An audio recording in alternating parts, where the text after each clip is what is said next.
कांग्रेस के वरिष्ठ नेता एवं कई बार विधायक रह चुके प्रमोद तिवारी का कप्तानगंज चौराहे पर कांग्रेस पार्टी के पदाधिकारी ने जोरदार स्वागत किया। पंडित चतुर्भुज इंटर कॉलेज कप्तानगंज के प्रबंधक अनिल तिवारी के निज निवास NTD में श्री तिवारी जी की मां स्वर्गीय श्रीमती विमला तिवारी के निधन के उपरांत ब्रह्म भोज कार्यक्रम में आए कांग्रेस नेता प्रमोद तिवारी ने कप्तानगंज व्यापार मंडल अध्यक्ष जयप्रकाश सोनी के प्रतिष्ठान सोनी ज्वेलर्स पर पत्रकारों के साथ बातचीत के दौरान उन्होंने वर्तमान सरकार पर जमकर निशाना साधा।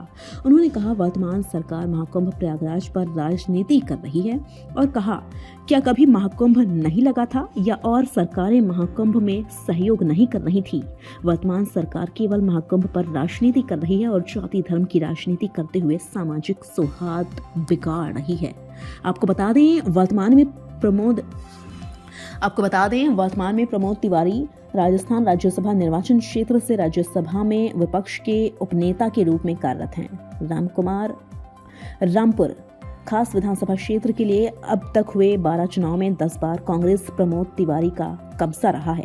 इस मौके पर ज्ञानेंद्र पांडे, गंगा सागर मिश्र, प्रशांत पांडे, कांग्रेस ब्लॉक अध्यक्ष राज कपूर, राजेश मिश्रा, प्रेम सागर, कौशल किशोर, राम संजीवन यादव, सुधीर तिवारी सहित अन्य लोग उपस्थित रहे।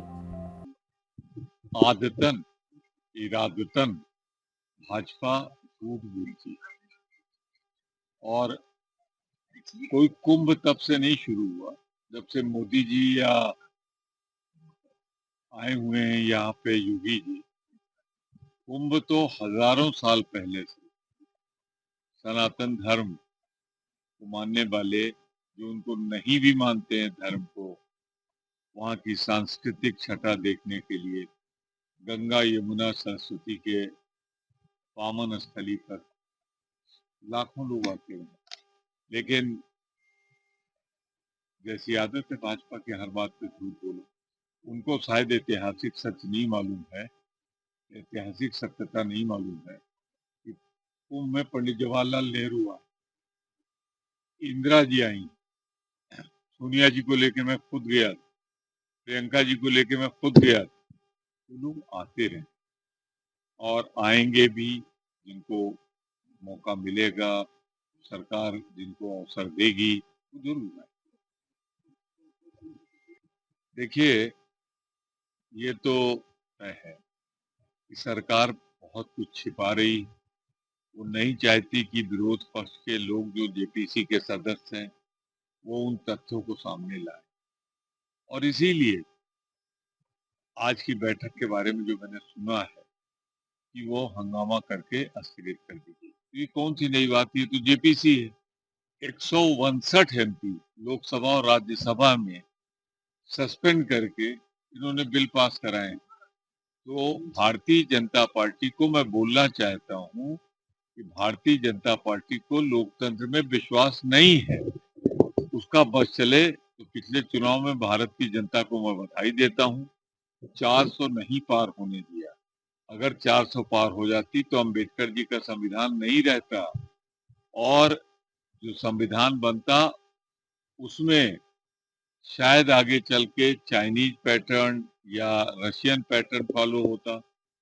पहले होता एक देश एक चुनाव, फिर होता एक पार्टी एक चुनाव, और फिर होता एक नेता एक चुनाव। लेकिन भारत की महान जनता ने समझा और संविधान की रक्षा के लिए, अपने लोकतांत्रिक के अधिकारों की रक्षा के लिए मोदी के सपने को तोड़ दिया, वरना आज देश में लोकतंत्र न होता, बल्कि जैसे सोवियत रूस या चीन की तरह संभवतः वो मॉडल ही अपनाते। पर अब नहीं अपना सकते। जब तक कांग्रेस पार्टी है, इंडिया गठबंधन है, हमारा पर्याप्त बहुमत है, हम संविधान में संशोधन नहीं।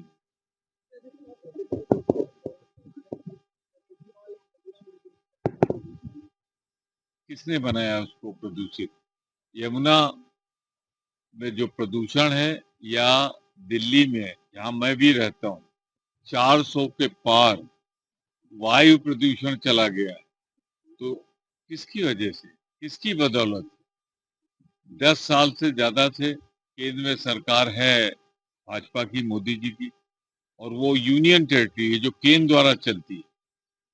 उसके बाद अगर कोई है तो प्रदेश सरकार जिम्मेदार है।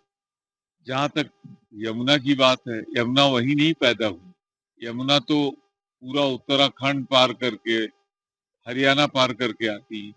तो उसमें जो प्रदूषण है, किसकी सरकार है उत्तराखंड, किसकी सरकार है हरियाणा में? तो यमुना में जो प्रदूषण है उसकी जिम्मेदारी भाजपा और आम आदमी पार्टी दोनों की है। अगर प्रदूषण सांस लेने के लिए हवा जहरीली है तो उसके लिए दोनों जिम्मेदार हैं। और इसीलिए दिल्ली की जनता ने मन बनाया है कि इन दोनों को हटा के शीला दीक्षित के विचारों वाली, उनके विकास की गत देने वाली कांग्रेस सरकार लाना है। देखिए, कांग्रेस को तो एक ही है, वो न धर्म के नाम पे वोट मांगती है, न मजहब के नाम पे वोट मांगती है, न झूठे नारों पे। वो तो काम के बदले वोट लेती है। तो हम सरकार जब बनाएंगे तो काम की ही बात करेंगे, जनता के दुख दर्द को दूर करेंगे। अभी मुझे जाना पड़ा वहां प्रचार में। मैंने देखा कि जो दिल्ली में कुछ एरिया तो छोड़ दे, बाकी जगह सड़कें टूटी हैं, पानी ऊपर से नापदान का बहता है, नालियां नहीं है, बहुत ही बुरी हालत है। लोग बताते हैं कि बरसात में लोगों को पानी में चल के आना पड़ता है दिल्ली वासियों को। इसके लिए जिम्मेदार आम आदमी पार्टी और भारतीय जनता पार्टी दोनों की सरकार।